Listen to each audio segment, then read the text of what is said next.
जगप्रेरणा digital news मध्ये आपलं स्वागत आहे। पाहूया आज जिल्ह्याची मोठी बातमी। महाराष्ट्र वनरक्षक व पदोन्नत वनपाल संघटनेकडून आज 10 ऑगस्टला वन विभाग कार्यालयासमोर एक दिवसीय धरणे आंदोलन करण्यात आले। काय प्रमुख मागण्या यांच्या पाहूया। वन विभाग कार्यालयासमोर एक दिवसीय धरणे आंदोलन आहे। काय प्रमुख मागणी आहे? असं आहे की आज महाराष्ट्र राज्य वनरक्षक पदोन्नत वनपाल संघटना यांच्या वतीने धरणे आंदोलन आम्ही इथे आयोजित केले।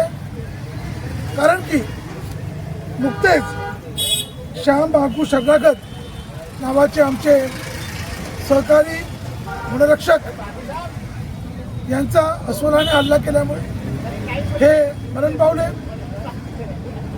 इथे ज्या सर्कमस्टॅन्सेसमध्ये वन कर्मचारी काम करतात, वनरक्षक वनपाल, इथे कोणत्याही पद्धतीमध्ये त्यांना जे वनमजूर सोबत द्यायला पाहिजे ते नसल्यामुळे ही घटना घडली। ते आणि त्यांचे एक वनमजूर जंगलामध्ये एकटे गेले होते आणि ते करत असताना जे रखवाली करत असताना अचानक त्यांच्यावर हल्ला झाला आणि त्यांचा ज्या पद्धतीने आपण जेव्हा फोटो पाहाल त्याचे चित्रे बॉडीचे करतात। इथे 4 महिन्यापासून पगार झाले नाही, लोक फार त्रस्त आहेत। 9 महिने आधी एक घटना झाली, त्याच्यामध्ये हे वनमजूर आहेत बारबाई, ज्यांच्यावर हल्ला झाला, पूर्ण नाक आणि एक यांचं तुटलं आहे। इथे तुम्ही पाहाल अशा टाईपचं यांचा हाल झाले होते, त्यातून एक कष्टरी बचावले। आज हे काम करायला कष्टामुळे यांना पगार सुद्धा नाही इतक्या दिवसापासून। हे परमनंटची कोर्टाची ऑर्डर आहे, तरी सुद्धा यांना कोणत्याही प्रकारे या वन्यजीव गोंदिया नवेगाव नागझिरा ज्याला म्हणतो आपण NNTR याच्यातर्फे कोणत्याही प्रकारे यांच्याकडे हे हा माणूस घडतोय, फार बेहद आला याचे। इथे जे सरकारने 25% जे कोटात दिलेलं की तुमची मरण पावले प्राण्याच्या हल्ल्यात, तर 25% देतात। अतिशय शुल्लक अमाऊंट आहे।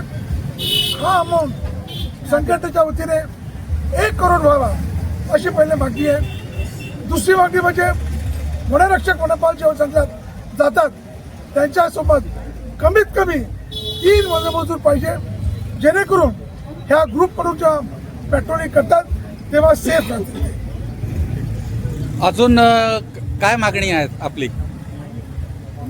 ही दडपणशाही चालू आहे NNTR मध्ये कर्मचाऱ्यांना की तुम्ही जर जंगलात गेले नाही, तुम्ही जर हे केले नाही, तुमचा पगार कापण्यात येईल। माझं एकच म्हणणं आहे, कर्मचारी काम करायला तयार आहे, पण अशा घटना झाल्या त्यासाठी कोण आहे दोषी? अशी घटना जी होते यासाठी तुम्ही मुबलक वनमजुरांचं मॅनपॉवर द्या। वनरक्षक प्लस 3 वनमजूर ही आमची प्रमुख मागणी आहे। सोबत जी इलेक्ट्रिक स्टिक असते, स्प्रे असतात, विविध जे प्रकार असतात ज्यातून वनरक्षक हल्ला झाला की संरक्षण करू शकतो, हे सगळं द्यायला पाहिजे। हे कुठेही काही दिलेलं नाही। आज आपण एक दिवसाचा धरणे आंदोलन केलं आहे। शासनाकडे विविध आपल्या मागण्या मागताय। जर या मागण्यांवर विचार झाला नाही तर पुढची भूमिका आपली काय राहील? आज तर हे ट्रेलर आहे, पिक्चर अभी बाकी आहे। आज आम्ही इथल्या ज्या NNTRच्या फील्ड डायरेक्टर आहेत, उपवनसंरक्षक पियुषा जगताप मॅडम यांना आता निवेदन देतोय। त्यांच्यामार्फत पुढे हे मुवमेंट होईल। मी ज्या दिवशी घटना झाली त्या दिवशी मी माननीय गणेश नाईक साहेब वनमंत्री इथेच होतो, त्यांना आम्ही अप्राईज केलेलं याच्याबद्दल आणि त्या सगळ्या याच्याबद्दल हे जर झालं नाही तर महाराष्ट्र एक दिवस बंद राहते, कर्मचारी संपावर जाते।